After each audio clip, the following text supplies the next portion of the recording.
Welcome to The Explainer. Today, we're diving to the totally wild and frankly pretty dramatic fiscal third quarter 2026 results for the Simply Good Foods Company. Now, if you track the nutritional snacking market at all, you already know this company owns major heavyweights like Atkins and Quest. But what happened with their latest earnings report? Well, it triggered a market reaction that left a lot of casual observers completely scratching their heads. So let's unpack exactly what went down.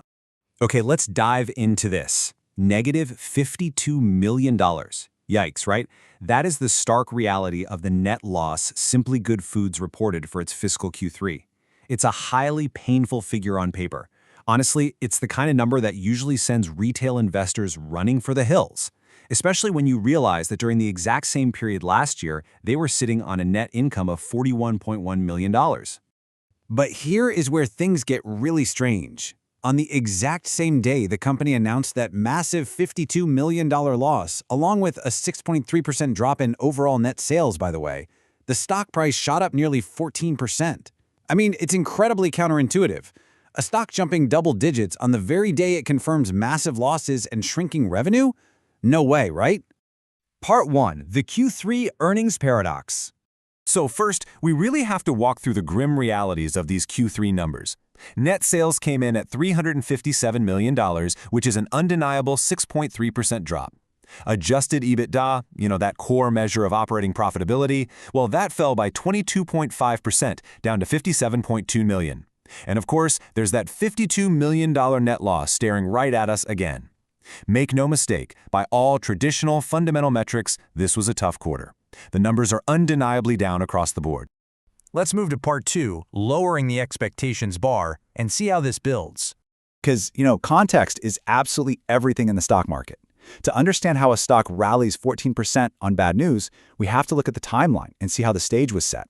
Back on April 9th, their Q2 results were a complete disaster.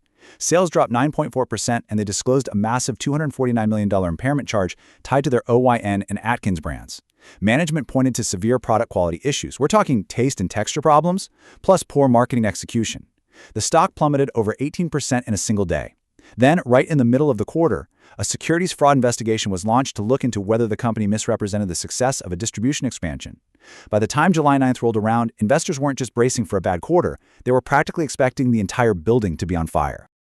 But the Q3 results comfortably cleared the floor of those rock-bottom Wall Street estimates.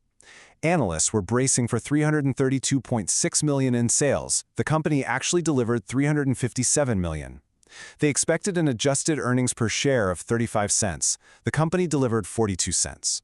In a market that was absolutely terrified of further deterioration, merely proving that the bleeding has slowed down was enough to trigger a massive relief rally. Moving on to Part 3, the brand breakdown. Looking under the hood, it's like a tale of two companies here. There's just a stark contrast between their core brands. Atkins is the clear anchor pulling the ship down right now, with net sales plummeting a painful 24.6%, largely driven by known distribution losses. However, the rest of the portfolio is kind of holding the line. Quest actually managed a slight growth of 1.1%, and OYN grew by 3.6%.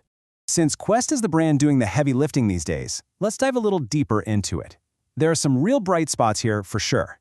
Household penetration for Quest is up 120 basis points to 20.5%. Their Quest milkshakes are an absolute hit right now, boasting nearly 50% growth, and Quest chips are up 17%. But, and this is a big but, Quest bars, the traditional staple of the whole brand, declined by 5%. Management has been super clear that fixing this declining bar segment is their absolute top turnaround priority. All right, Part 4, impairments and squeezed margins. We've talked a lot about sales, but we really need to shift our focus to the bottom line and demystify the financial jargon that drove that massive $52 million net loss, even though they beat revenue expectations. The biggest culprit? Something called a non-cash impairment charge. To clear up the jargon for a second, this is essentially a drastic reduction in the carrying value of an asset on a company's balance sheet. Basically, it's a paper loss. It doesn't mean $52 million in physical cash walked out the door this quarter. Actually, scratch that. It's more like a forced accounting reality check, which usually gets triggered when a company's market value or stock price drops significantly over time. Now, what's really interesting about this slide is the specific impairment number for Q3. It was a staggering $82 million. This charge was applied to goodwill and the Atkins and OWYN brand intangible assets. And the primary trigger? It wasn't just poor sales, it was the fact that the company's stock price had fallen so much. The balance sheet is literally just marking itself down to align with the lower valuation the market had already assigned to them. But look, even putting paper losses aside, actual profitability is being squeezed hard. Gross margin contracted by a severe 390 basis points, down to 32.5%. This compression is coming from a perfect storm: lower sales volumes, higher input costs, and a 180 basis point drag from $6.2 million in restructuring costs. To put it simply, the business is getting more expensive to operate while they're selling fewer overall units. Not a great combo. Which brings us to part 5, the road ahead. So the company has stabilized the free fall, but they are clearly still facing headwinds.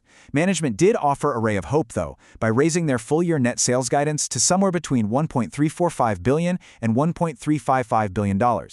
This upward revision is a huge reason the stock rallied. However, we have to view this cautiously.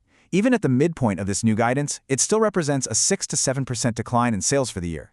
They aren't returning to growth just yet, they're really just shrinking a little less aggressively than the market feared. To fight off that margin compression, management is attempting a really delicate balancing act. The strategy is to roll out high single-digit price increases across most of their portfolio starting in September 2026. The goal? Offset the sustained inflation in things like proteins, packaging, and freight. The risk they're taking on, though, is a volume elasticity. Management themselves have openly admitted that unit volumes will likely fall by at least as much as prices rise. So, the crucial point is, they aren't raising prices in a vacuum. Simply Good Foods operates in a highly fragmented, intensely competitive nutritional snacking market. If you walk down any grocery aisle, you know they are fighting tooth and nail for shelf space and consumer dollars against heavyweight rivals like Cliff Bar, Kind Bars, Muscle Milk, Slim Fast, and Special K. Which leaves us with this final provocative question. Will these September price hikes successfully save the bottom line and restore those margins? Or, in a category that's already looking kind of soft, will raising prices simply push inflation-wary consumers away, feeding market share directly to the competition? The bar was set incredibly low, and Simply Good Foods definitely cleared it for Q3, but their turnaround strategy is walking a very thin tightrope right now. Keep a close eye on those Quest Bar sales and their pricing power in the months ahead. Thanks so much for joining me on this explainer, and I'll see you next time.